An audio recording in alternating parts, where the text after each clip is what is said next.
皆さんこんにちは。ベーシストの平野なつきです。今回は2025年に買ってよかったもの、個人的ベストバイをいくつかご紹介します。ラストにはちょっとしたお知らせもありますので、よかったら最後までご覧ください。まず一つ目はこちらのデューゼンバーグスタープレイヤーベースです。ドイツのメーカーであるデューゼンバーグのセミホロー構造のエレキベースです。セミアコベースらしい空気感と柔らかいアタック感があるんですが、ソリッドっぽい芯のあるサウンドとタイトさも併せ持っていて、とても気に入っています。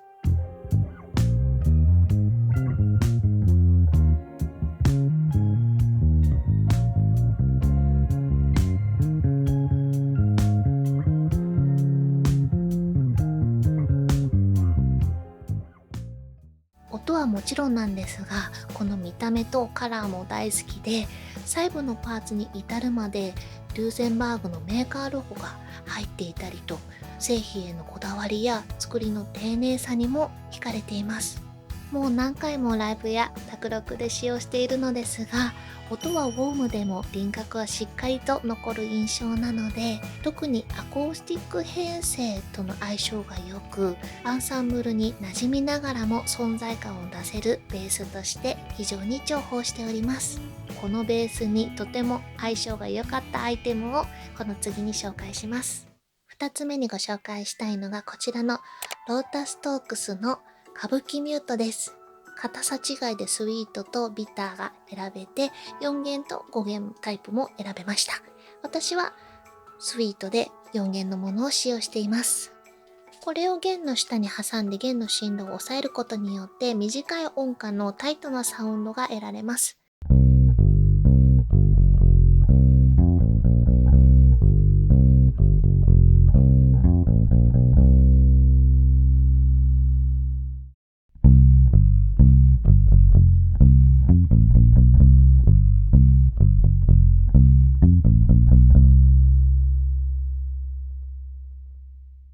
同じようなニュアンスを出すものとして、右手のパームミュートで親指で弾く奏法もありますが、速いフレーズだと少し制限されるような感じもあるので、より自由度が高くなるかなと思います。付け外しの動作を考えると、曲の中で部分的にミュートするということは少し難しいかなと思うんですが、丸々1曲使用したい場合に便利なアイテムです。意外といろんな曲に合うような気がしているので、今後も活用していきたいと思います。続いて3つ目はこちらの DSM& ハンボルドベースシンプリファイアステーションです。ポケットサイズのプリアンプ兼アンプシミュレーターです。ベースアンプとしては王道のアンペグ SVT 系の質感が作れたり、マイクの位置やキャビネットの大きさも選べるので、これだけでベースアンプの質感やサウンドを再現することができます。最近はベースアンプを置かないで演奏する機会が増えてきたので、自分のベースの音の存在感をより出したくてこちらを購入しました。コンパクトなサイズ感で持ち運べることと、アナログのストレートで直感的な音作りができる点が気に入っています。つまみを調整しながらのレビュー動画も出してますので、操作感やサウンドが気になる方はぜひそちらもチェックしてみてください。続いてはケンパープロファイラープレイヤーです。ケンパーシリーズの中でも特にコンパクトなモデルです。膨大なアンプやキャビネットがプロファイルされたライブラリの中から好きなサウンドを選んで、こちらにロードして使用します。エフェクトをアサインすることもできますし、チューナーも内蔵されているので、一旦足元がこれで完結します。もちろん追加でペダルをつなぐことも想定としてはあるのですが、ここまでの機能がこのサイズ感の中で賄えるということに非常に感激しました。本体に画面はないのですが、スマホと Wi-Fi でつないでパラメーターの調節はできますし、Bluetooth でつなぐとスマホの音源を流すこともできます。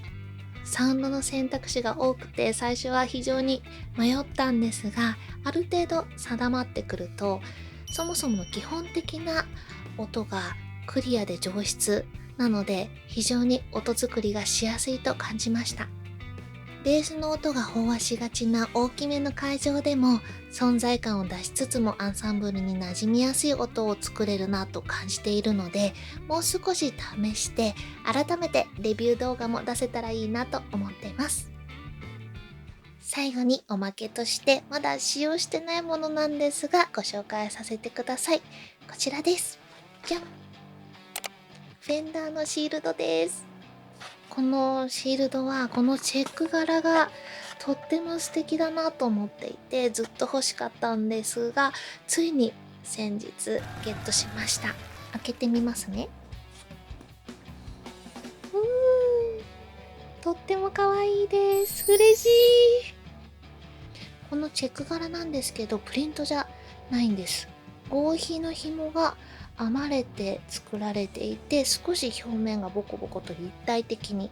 なっていて、多分すごく丈夫なんじゃないかなっていう印象です。ベース周りのアイテムって黒が多いので、こういった特徴的なデザインだとテンションも上がるし、他のシールドと分けたい時に非常に便利ですね。これから使っていくのが楽しみです。はい、というわけで以上が私の2025年のベストバイでした。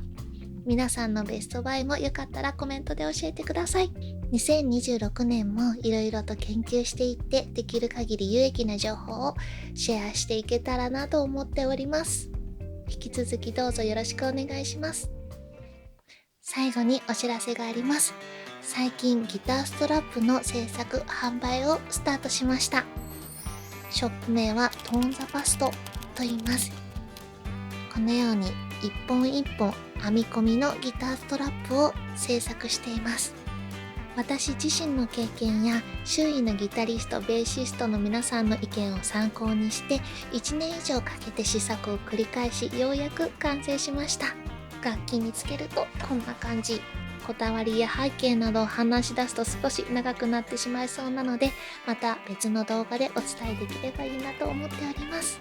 オンラインストアがオープンしてますので、概要欄にリンクを貼っておきます。ぜひチェックしてみてください。それでは最後までご視聴いただきありがとうございました。寒くなってきたので皆さんお体にお気をつけてお過ごしください。それではまた次の動画でお会いしましょう。バイバイ。